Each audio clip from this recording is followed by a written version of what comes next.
पासून SSC बोर्डाची परीक्षा चालू होणार. लाखो मुलं परीक्षेला बसणार आहेत आणि लाखो आईवडील स्वतः टेन्शनमध्ये असतील, एन्झायटीमध्ये असतील. माझी मुलं काय करणार, माझं मूल काय करणार, नीट पेपर लिहिल की नाही. नका काळजी करू, ते तयार आहेत. त्यांना फक्त आता शांत मेंदूची गरज आहे. कोणत्याही तऱ्हेचा दबाव त्यांना देऊ नका, त्यांच्या पाठी लागू नका. अरे पेपर नीट लिही, अरे असं कर, असं तसं कर, हे बिलकुल सांगू नका. कारण त्यांनी ऑलरेडी खूप प्रॅक्टिस केलेली आहे. त्यामुळे त्यांना एक्झॅक्टली माहिती आहे की पेपर कसा लिहायचा आहे.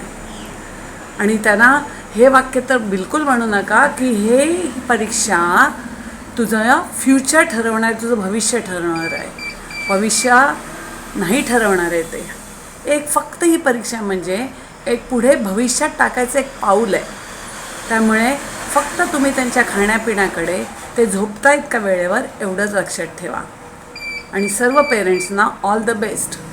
मुलं तर ऑलरेडी तयार आहेत, फक्त त्यांना भावनिक सपोर्ट द्या.